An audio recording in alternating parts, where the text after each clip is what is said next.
Hi friends, my name is Jess. Welcome to Books Past Bedtime.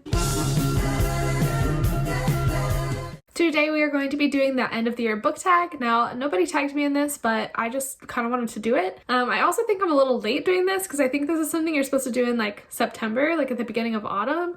But I'm doing it now. So I think it still mostly applies. You don't care. So there are 6 questions and they basically are just themed around your reading plans for the rest of the year. So let's just hop right in. The first question is, are there any books you started this year that you still need to finish? So I'm usually pretty good about finishing the books that I start, but one book that has been sitting in my currently reading for a while is Harry Potter and the Goblet of Fire by Tom Felton. This is the illustrated edition. I'm rereading these. I started this like in September or October and haven't finished it yet. I'm only like 100 pages in. So I definitely would like to finish this by the end of the year. I also am currently reading Breaking Dawn by Stephanie Meyer, and I've been rereading the Twilight series all throughout this year. Really want to finish it before the end of the year. Probably should finish Breaking Dawn in the next couple of days. So it will be nice to get this out of the way because I've been working on it for like 6 months now. Not Breaking Dawn, but like the series in general. Question number 2, do you have an autumnal book to transition yourself into the end of the year? This is kind of the weirdest question on this list. I don't really know what it means. Like I know that some books have like fall vibes, I guess, but I'm not typically like a seasonal reader. I do have like a couple thrillers and hard-hitting contemporaries that I kind of feel fit the like cooler weather, mellower mood of fall. So some of those are like The Searcher by Tana French, which is a mystery thriller set in Ireland. It follows this retired detective who is planning on putting his work behind him, but then some weird events start happening in the town that he's moved to and nobody really seems to care, and so he really feels like he needs to get to the bottom of it. I am very excited to get to this thriller. It sounds right up my alley and I feel like it kind of fits the autumnal mood. Another one is The Boy from the Woods by Harlan Coben. This is another mystery thriller. It kind of follows this outcast man. This girl in his town has gone missing. I don't know if people blame him or what, but he feels somewhat responsible for figuring out what happened to her and bringing her home. This cover just definitely gives me like autumnal vibes with like the forest and everything. So hopefully this one will be good as well. And then the third book that I feel like kind of fits in this category is When No One Is Watching by Alyssa Cole. This is another mystery thriller and I actually do not know the synopsis of this one. And I've actually heard kind of mixed reviews about this one, but I'm definitely interested to check it out and plan to before the end of the year. The next question, is there a new release that has not come out yet that you are still waiting for? I actually have 2 answers to this question. The first of which is The Love Curse of Melody McIntyre by Robin Talley.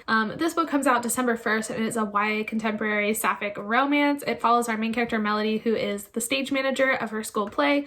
She always ends up falling for somebody in her cast and this always ends in disaster. So this year she is determined not to do so, but then she meets Elodie and that plan becomes even more challenging. This sounds really cute and I am very excited to pick this one up once it comes out. And then I'm also very excited for A Curse of Roses by Diana Pingucha. This is a YA fantasy book and I kind of like have a sneaking suspicion that Book of the Month might include this for December, and if they do I will be so excited. But this is basically about our Princess Jezebel and she is cursed in that any food she tries to eat turns into flowers, so she is starving, but she is starving alongside the rest of the people in Portugal.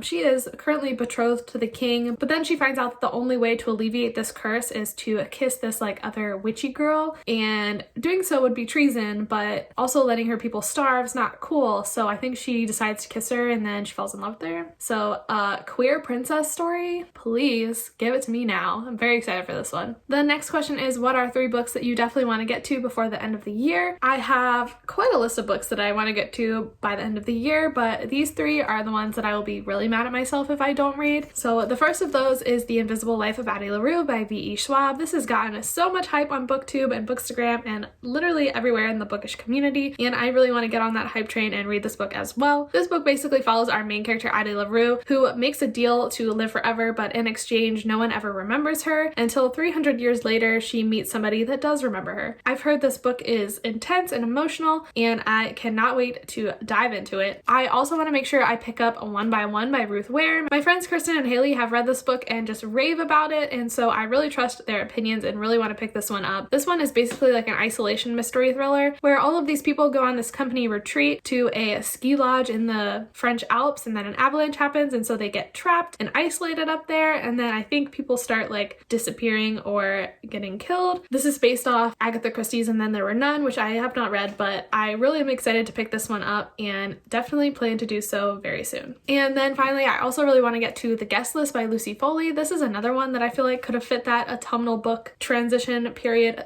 question, but I have had this book since like June or so, and I really just need to pick it up. This is another mystery thriller. It follows this wedding party who all go to this island in Ireland to celebrate this wedding, and I think people start disappearing one by one, or somebody like doesn't leave the island alive, something like that. This has been one of the most hyped mystery thrillers all year, and I've really been getting into mystery thrillers this year, so I definitely want to check this one out and make sure I check it off the list before the end of the year. The second to last question, is there a book that you think could shock you and become your new favorite of the year? I kind of feel like my favorites are pretty set, but at the same time, I did pick out 3 books here that I think probably could give my favorite book a run for its money. And the first of those is The House in the Cerulean Sea by T.J. Klune. This is a book following this magical social worker, I believe, who gets into adventures and meets a lot of people. I don't really know exactly what it's about, but I've heard it is a whimsical and magical and a lot of fun. I'm reading this for my book club, the Page Turner Book Club, this month, so very excited to dive in and think that this one could possibly potentially be a new favorite. I also think I could really end up loving Transcendent Kingdom by 𝗂𝗍𝗄. This is a book about this girl who is trying to reconcile both her belief in religion with her